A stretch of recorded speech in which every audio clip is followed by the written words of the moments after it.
Hello, everyone. Welcome to our presentation of Cutting Costs, Not Calories, where I'll teach you how to slash your grocery bill without sacrificing the foods that you and your family enjoy most.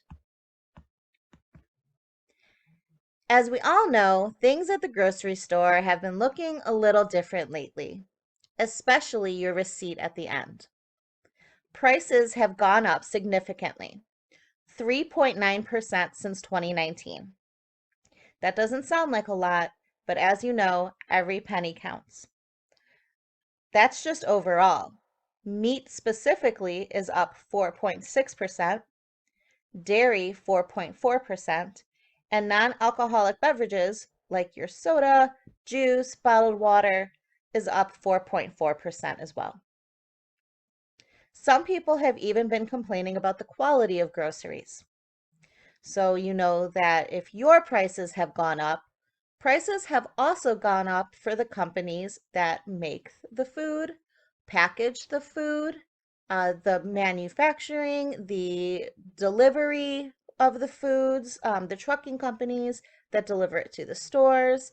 Because of those increased prices, companies are cutting costs where they can, and some people have been complaining that this is affecting the quality of their food. So you might have been noticing things like that. And then we're also dealing with shrinkflation right now. So opposed to inflation, which affects the cost of the dollar, shrinkflation is where the amount in each package has decreased. So not only are we paying more for the foods that we love, we're also getting less in them. So because of all these, I'm going to teach you how to combat these issues by learning how to save by taking inventory of your own kitchen and your meals and giving you the best tips to save money on your grocery budget. We're also going to compare. We're going to compare the prices of staple items at stores like Aldi and Walmart, and then Trader Joe's and Whole Foods for those who need a more organic or a more gluten-free or a more specialized diet.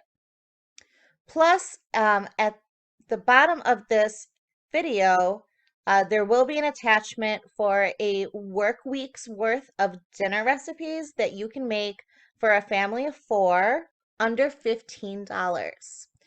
Some of these recipes are vegetarian, not completely vegan. I love cheese personally. Some of the recipes have beef, some of the recipes have chicken. So I do feel like there's something in there for everything, for everybody. A lot of the recipes are actually under $10, but if you were to add meat or more meat, or a side dish or a salad on the side, they should still generally be about under $15. So make sure to check those out. A little bit about me and who I am. I am a mom of four, dedicated to frugal living. You have to with four kids, especially when it comes to the grocery bill. I mean, that's a lot of mouths to feed, and some of them are becoming teenagers. One of them is a teenager. They love to eat, and apparently, like, of course, so do we as adults. We love to snack, and binge Netflix and stuff. So there's six people in the house total. We became debt free this year besides the mortgage, and paying attention to our grocery bill and meal planning was a significant way to do that. We could not have done that without paying great attention to our grocery bill this whole time. That was even before the prices we're seeing now. So we're definitely still paying attention to those prices, and watching our grocery budget. And I'm a meat eater. I throw that in there because I didn't go vegetarian or vegan to save money on the meat costs. We have cut down. We have made some substitutions. We have stretched our meat longer, but we are still eating um, a lot of chicken, ground beef in our tacos, the occasional steak. We love seafood here, so we're still eating that and keeping within our grocery budget. So the first main point we're going to talk about is the inventory. And this can be done really any way that works for you. I do mine in a very simple Excel sheet. You can also do yours in a Word document. You can do it in the notes section of a phone. You could do it on pen and paper. It doesn't matter as long as it's somewhere that you can visually see it, and that you can use easily. So if you're not very familiar with Excel, that's okay. If you're willing to try it, awesome. If not, and you want to do it on pen and paper, do it on pen and paper. Like that's great too. Anything that you can separate your entire kitchen, fridge, freezer, spice cabinet, pantry into sections, and categories. So you will make these categories. Some things are different for other people. Like I have a frozen category, but I wanted to keep my frozen chicken wings, and my leftover frozen pork chops. I wanted to keep all those in meat and not frozen. You might want to keep them in the frozen section. That's totally up to you. I have grains, meats, dairy, condiments, frozen produce, fruit, baking goods like my flour, my sugar, my vanilla extract, things like that. You will come up with your categories for what works for you, for your specific eating habits, specific diet, whatever your family really needs, and come up with it that way. And then whatever quantity you have. This is just going to be a running document so you know at all times. I wonder if I have any rice at home. Well, you can pull up your document, or you take a picture of your pen and paper inventory before you go to the store. And when you're at the store, you'll pull it up and you'll be like, oh, I know that I have one bag of 5 pound rice. So I don't need to buy another bag of rice right now, but you'll be able to see that you're out of half and half.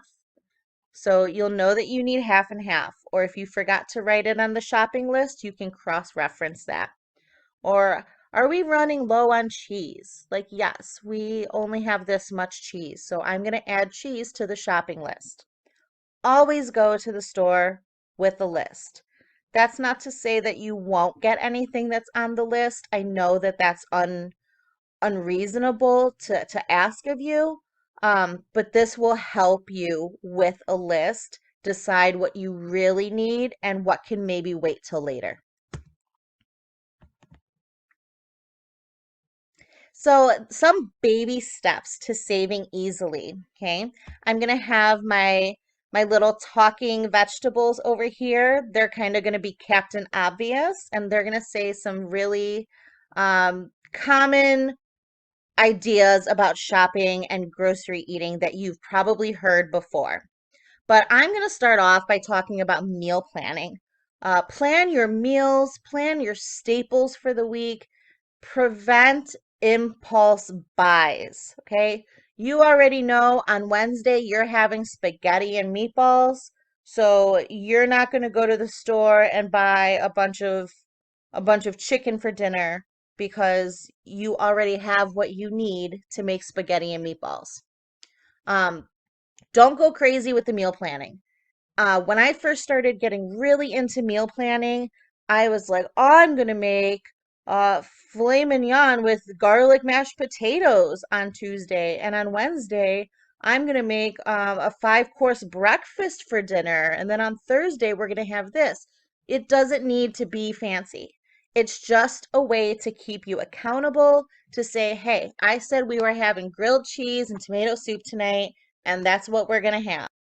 The second tip here is to buy store brand. Many of you may already do this, some of you may not. Sometimes it depends for a lot of people. They'll buy store brands for some things, but sometimes they have big brand dependence for other brands, which is understandable. I always recommend, just about always, I shouldn't say always, always, but just about always recommend buying the store brand. There's almost never a difference between the brand name and store brand besides the price. Even when that price difference is only a couple pennies and you say, might as well get the brand name, it's only 3 cents more. This can save you hundreds over the year if you do this with every item that you do this with, maybe even more. The third tip is to use substitutions. So if you're making sloppy joes, try it with chicken or ground turkey instead of beef. I love to add rice or mushrooms to my meat to stretch it. I'll even go as far as to adding lentils to my meat to stretch it. They have a very the same texture as meat, but a lot of people don't like lentils, so I don't recommend it as much. But rice is a wonderful way, and so are mushrooms if you like mushrooms. And then themed dinners. We love themed dinners in our household. Um, it's a great way to get the kids involved. You can save money by doing it, and it works really well into your meal plan.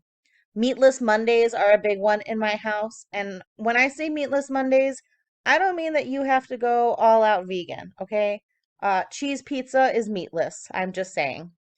Taco Tuesdays, Spaghetti Wednesdays, Fish Fridays, or Fend for Yourself Fridays. We do that one quite a bit. Here's just an example of meal planning. So this is in the same document as my inventory, and it's very simple. September, the date is there. I have each day of the week. I have all of my themes, Meatless Monday, Taco Tuesday, Spaghetti Wednesday. Thursdays, we were doing breakfast for dinner in September.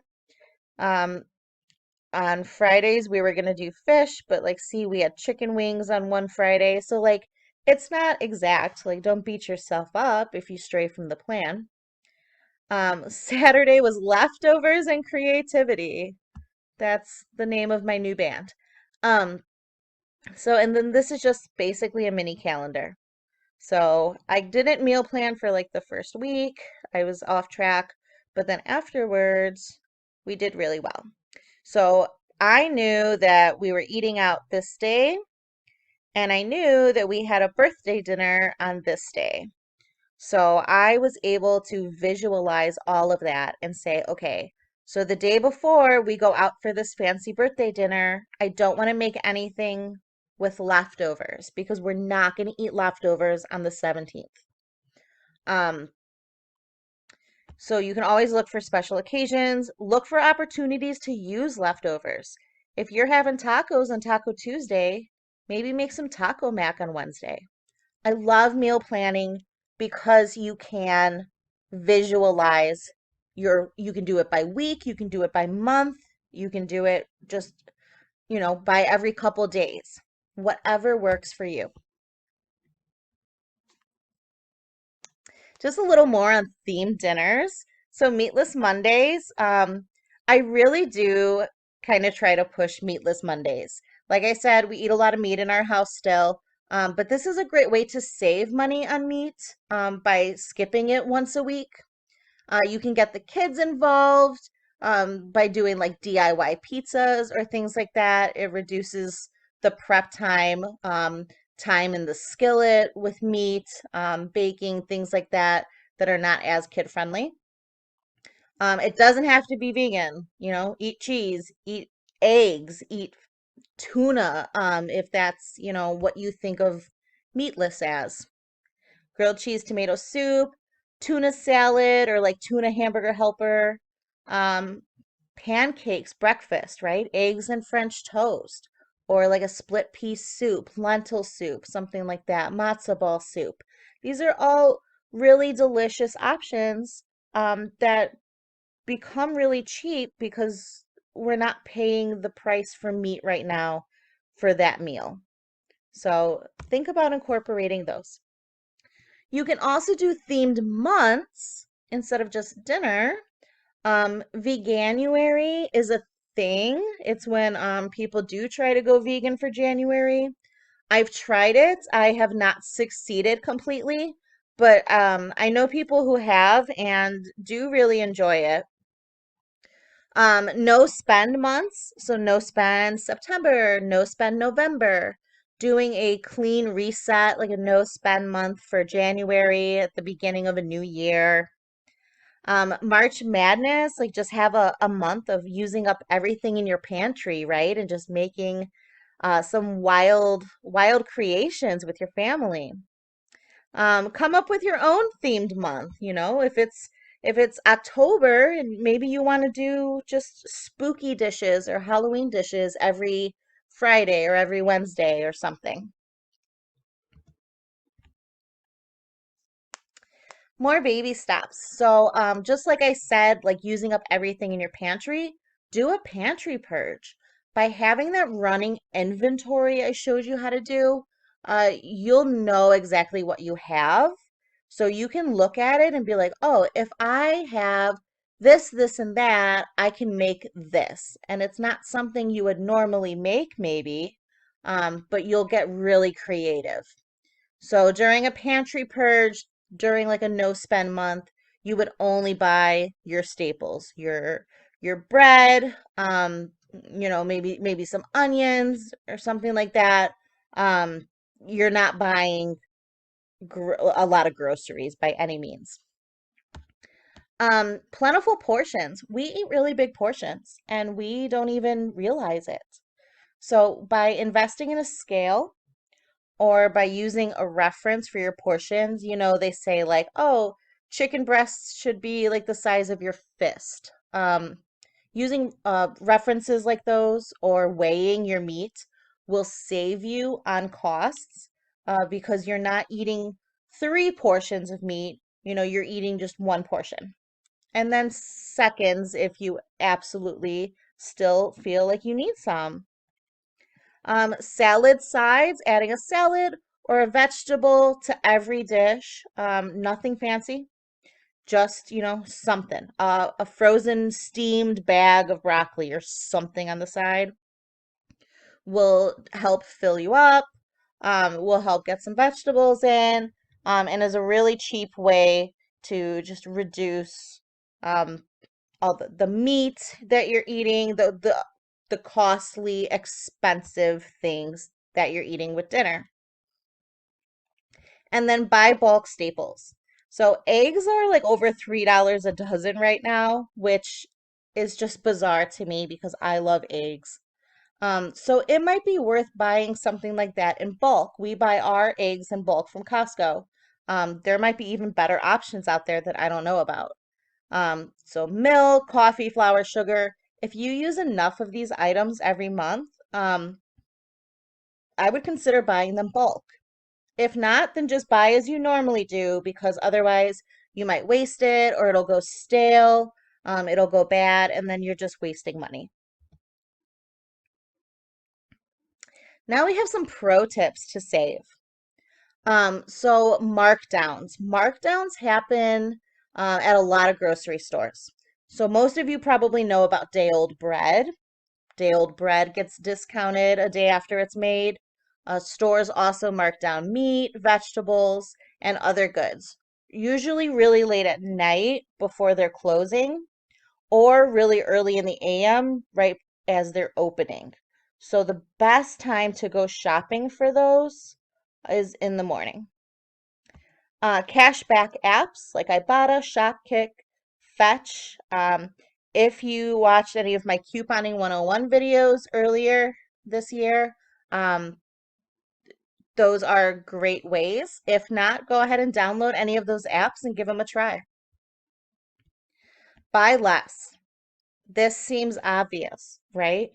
But seriously, I know I have a ton of salad dressing in my pantry right now, and every time I go to the store, there's this salad dressing that I keep eyeing, and I'm like, I want to buy that. I want to try it, but I won't let myself because I have like three bottles left of this other salad dressing. So consider using up all of your stuff before you're buying more of it if you know you have something sitting in your pantry or your freezer. And then meal prepping.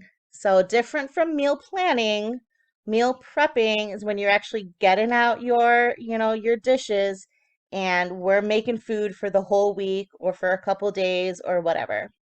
Um, Take one day out of your week, whether it's Sunday, whether you're off on Wednesdays, whether your Tuesday nights are less stressful, whatever day it is, take one day out of the week and dedicate that to planning your meals, shopping, and meal prepping. A little more about the markdowns. So these are some examples of markdowns that I found at Walmart. Jewel, Target also do markdowns. Mariano's will sometimes do markdowns. Um, they do it really late at night or really early in the morning. So shopping at night is also really good if you're going before they close. There might be discounted meat and stuff by then. But shopping really early in the morning, like when they first open, is your best shot for those prices. And rotisserie chicken gets discounted a lot. So if you're going somewhere like Walmart or Jewel where they have rotisserie chicken that they make, if it's a day old, they're gonna mark it down. They're gonna put it in the cold section. So always check the cold section for their hot foods that have been reduced.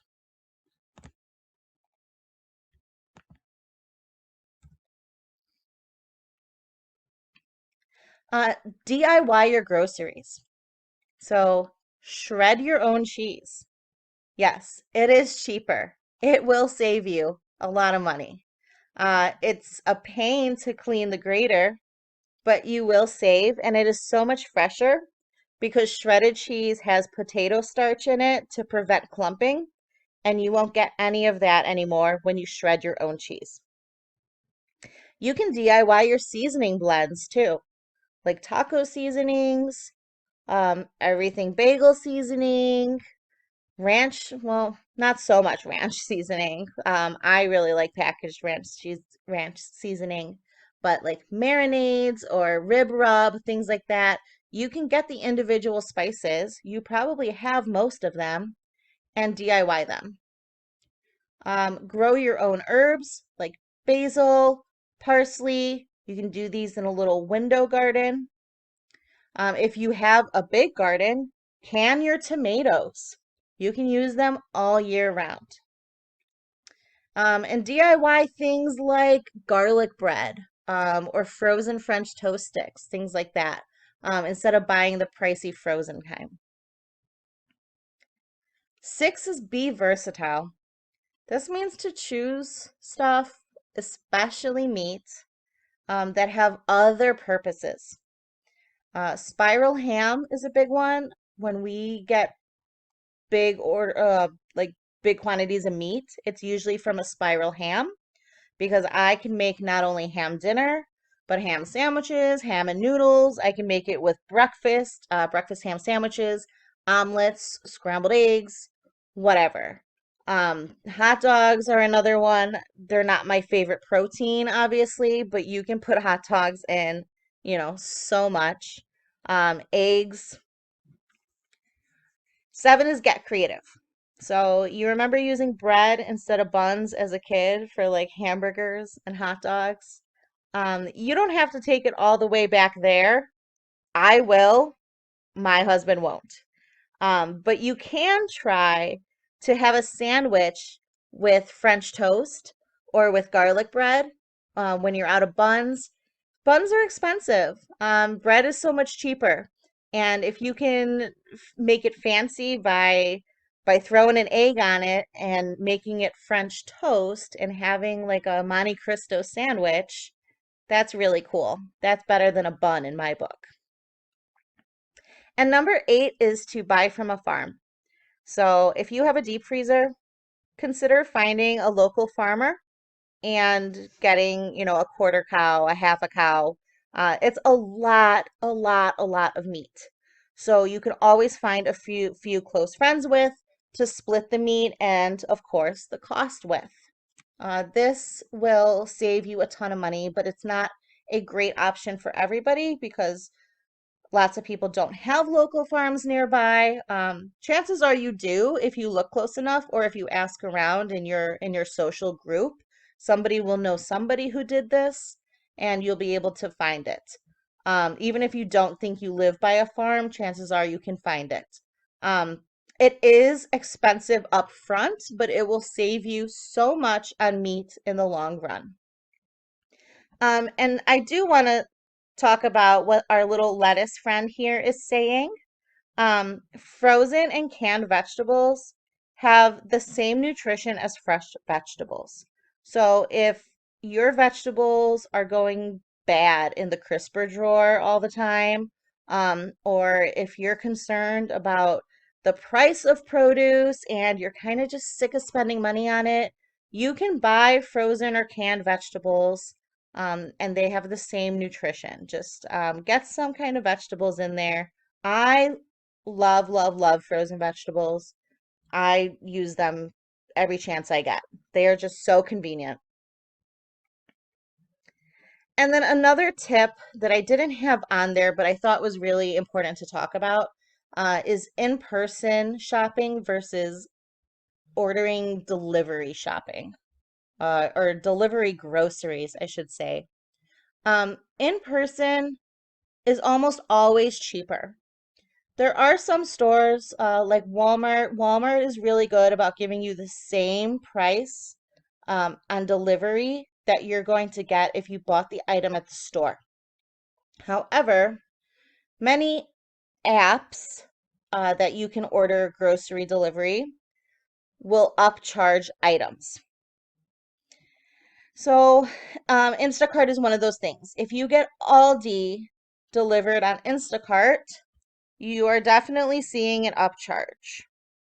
It might not seem like that much, but if you're ordering $100, $200 of food, this is going to be a big deal. And chicken has a big old question mark here because they don't give you an option of how much chicken to choose. They tell you how much it is per pound, but you don't get to choose if you want a $15 pack or an $11 pack. Whereas when you're in person, you can say, "Oh, I don't need $15 worth. Maybe I'm going to go for the 15.25 instead of the 15.32, right?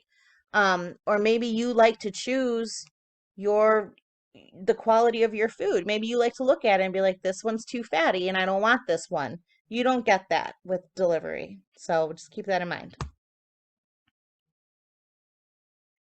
So we're going to compare some stores. Aldi and Walmart are the first stores we're going to compare. Aldi is a German-owned company, for those of you who didn't know. It's owned by Albrecht Discounts, um, and it opened in 1948. So they have over 2,000 stores in the US, and Illinois actually has the most Aldi stores with about 210 of them. I thought that was really cool. I didn't know that before this. They're an excellent option for organic food on a budget. They've come a long way, and they've also come a long way in recent years with the quality of their meat and produce. So this used to be a really big complaint with people that they didn't like the meat at Aldi and that the produce went bad fast. So they have come so far with this. If you haven't been to Aldi in recent years, please go give them a shot.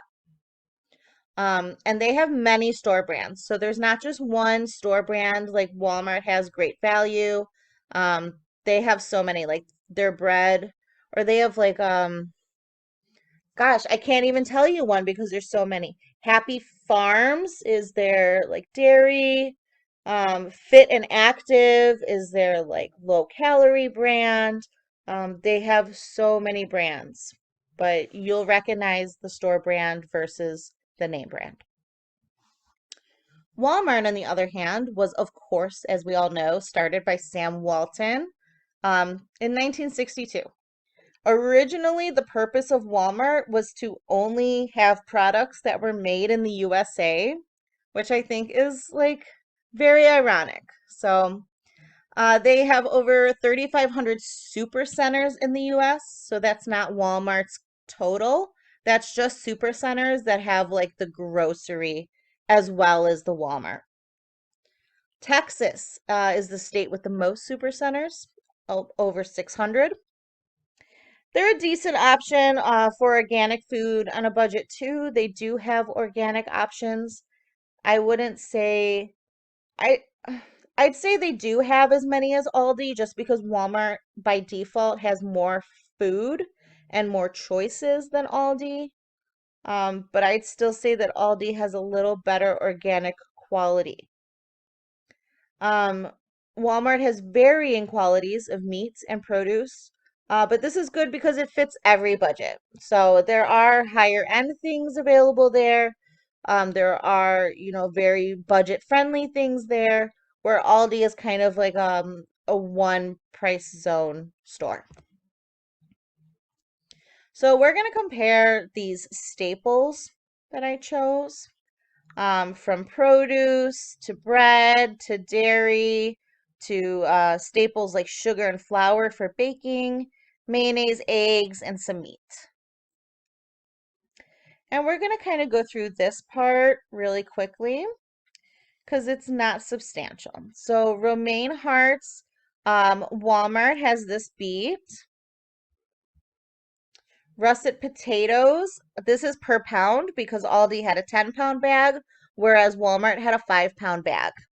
So when you separated it per pound, Aldi won by having less per pound, less cost per pound.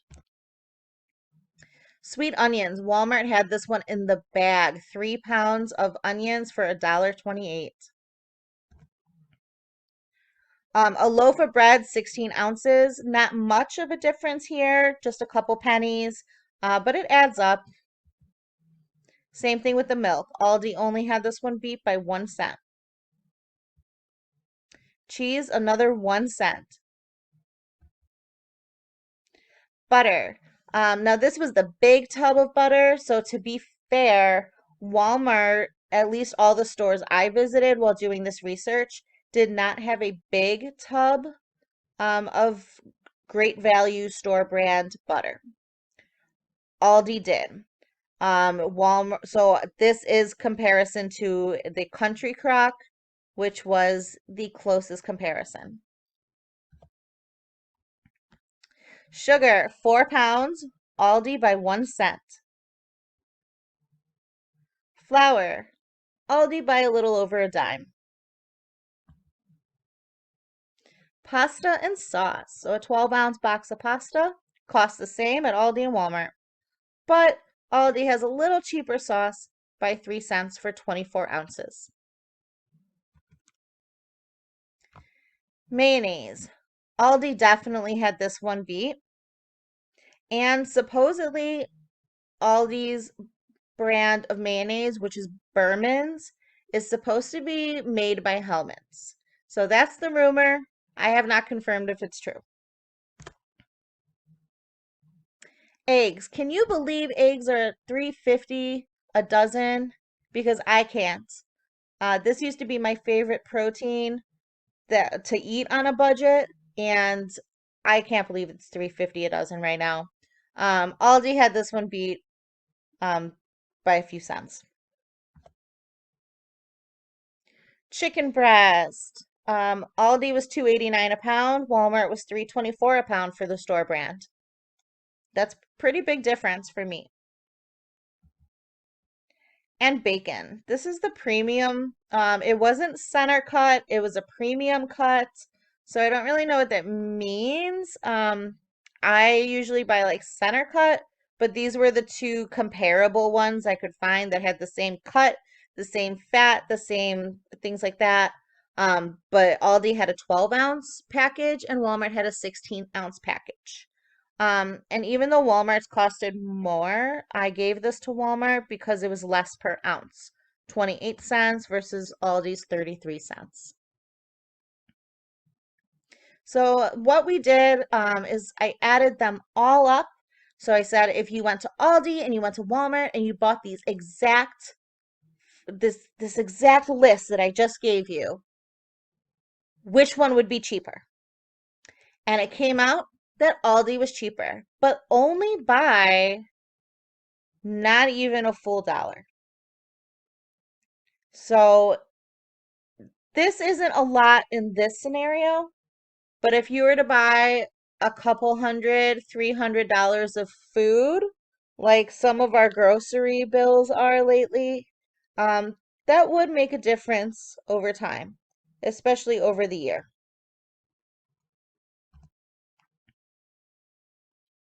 Time to compare Trader Joe's and Whole Foods. So Trader Joe's was started by Joe Coulombe in Pasadena, California in 1967.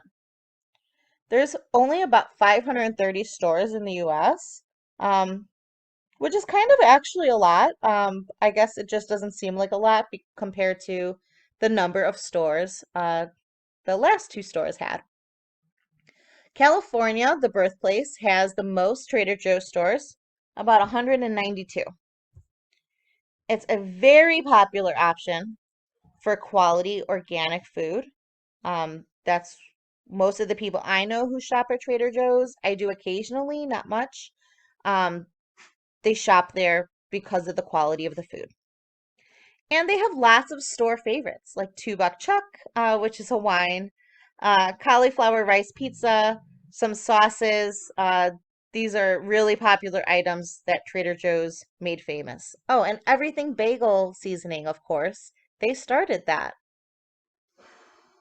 Whole Foods started as Safer Way, which was a play on words against Safeway in 1978. Their first store was in Austin, Texas, and it became Whole Foods in 1980. There's about over 500 Whole Foods in the US, which is comparable to Trader Joe's, and there's 92 in California. This is one of the most popular outlets for organic and natural food. I would say the most popular, almost. They have gone as far to ban over 150 artificial colors, artificial flavors, preservatives, um, and other ingredients that are often found in the food we eat. No hydrogenated fats, no high fructose corn syrup in any of their food, no bleach flour, no synthetic nitrates or nitrites. They take the quality of their food very, very seriously, and this is why people shop there. You do pay for it though, but this is why people shop there. And then their store brand is 365 by Whole Foods. Trader Joe's store brand is just Trader Joe's original. So we're going to compare these foods as well. There is a bigger difference between these two stores than there were between Aldi and Walmart. So these are a little different foods. We have some almond milk and butter, rolled oats, gluten-free bread, unbleached flour, the seasoning, vegan bolognese sauce, Honeycrisp apples, shredded cheese, brown free-range eggs, chicken breast, and bacon. So some of it's the same-ish, some of it's quite different. Almond or mixed nut milk. Trader Joe's had this. However, if you're a big fan of almond milk and this is organic, some of the items here are going to be organic, some of them aren't because both stores sell both organic and non-organic. If you buy a lot of almond milk, this is just 32 ounces, but they have bigger containers. Trader Joe's upgrades to 64 ounces for just 20 more cents. But a Whole Foods upgrades all the way up to 96 ounces for just $4.29, which is actually a better deal. So I gave this one to Trader Joe's, but if you drink a lot of it, it would go to Whole Foods. Almond butter, non-organic. The organic was actually a lot more money. I went with the non-organic here for 16 ounces.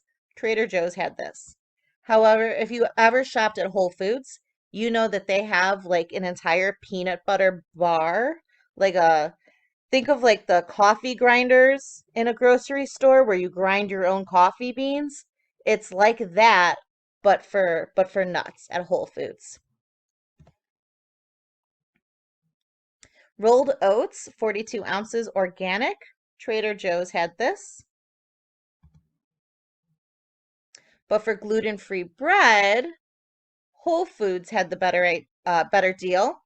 And this went by ounce because Trader Joe's had a 12 ounce, Whole Foods had 20 ounce. It was cheaper per ounce at Whole Foods. Flour, organic and unbleached. Trader Joe's by just about 30 cents. And everything bagel seasoning, which Trader Joe's started, $1.99. Huge difference at a buck. I don't think you're buying too much of this every year, but maybe some of you are. I do like it. I like it a lot. I probably buy a few bottles. Plant-based bolognese sauce, 16 to 18 ounces. This goes to Whole Foods all day. $2.39 and a bigger jar than Trader Joe's, $3.49 for only 16 ounces. And Whole Foods is organic, where Trader Joe's was not organic here. Honeycrisp apples. These are per apple. I think this is a lot of money per apple, but I know that Honeycrisp apples are like the holy grail of apples. I see it when I go apple picking. So Trader Joe's has this one. Their produce does seem to lean a lot cheaper, which is why I threw the apple in here to give a comparison for produce. Butter also went to Trader Joe's, unsalted, non-organic. Nothing fancy about this butter. Cheese. I went with shredded here and not blocked. Trader Joe's had this one by a whole dollar again. And this is organic. Eggs. These are brown eggs, pasture raised, 1 dozen. Trader Joe's was at $4.29, about 50 cents cheaper than Whole Foods. And chicken breast. Boneless, skinless, organic, and free range. This is per pound. $6.99 at Trader Joe's compared to Whole Foods, $8.99. That's in comparison to our stores earlier, which had non-organic chicken breast, and were not free range for about $2.89 a pound. But Whole Foods does have a non-organic option for $5.99. Bacon, uncured, 12 ounces, about a dollar cheaper at Trader Joe's. So again, if you were to go into each store and you were to buy exactly this list, which store would you come out ahead at? Well, this one it was kind of obvious, I think. Trader Joe's. But not by too much. By about $12. Um, which is it is a lot. I shouldn't downplay that because if you are buying hundreds of dollars of groceries, $12 for only $12 on top of 55 is a substantial amount of money. If you're buying $300, I mean that's 12, 24, 36, 40. That's a lot of money that you're spending more at Whole Foods. But again, they do have all of those banned ingredients from their foods. So if that's something that's super important to you, if you need to buy organic food or if you need to buy, the gluten-free food, and this is where you trust, then, that's up to you. But there are options. This was just to give you comparison of options. So I just wanted to review with you everything we talked about today. So go ahead and when you get back to your kitchen after this, try to take an inventory. Take a very basic inventory. Start small. Start by just looking in your fridge and taking an inventory, or just your spice cabinet, or just your pantry. Chances are you're going to become addicted. You're going to want to inventory everything. Then we talked about all the best tips to save money on your grocery budget. Things from markdowns to meal planning to meal prepping, to doing it yourself and to not buying the convenience that they sell you. And then we compared stores like Aldi and Walmart, which we realized It doesn't matter too much which one you shop at. You are going to save a little money at Aldi, but not a substantial amount. Whereas Trader Joe's and Whole Foods, you're going to save a ton of money if you shop at Trader Joe's, but the quality is going to be better at Whole Foods. And don't forget, there is attached to this video a work week's worth of dinner recipes that you can make for a family of four under $15 each. A lot of them are under $10. Um, Only one of them is actually over $10. But when you add in, if you want to add in meat or more meat or a side dish or a salad or something, then it'll probably bring you to about $15. So I think it was really cool that we were able to get all of those under 15 and especially a lot under 10 just for you. So I hope now you're able to see that you are able to save money on your grocery budget, even in the crazy grocery times that we're living in right now. So again, don't think about what the tips that won't work for you. Go back through this video and find the tips that will work for you. Write them down, save them, look at them, make your inventory, prep your meals, plan your meals, and let's save some money.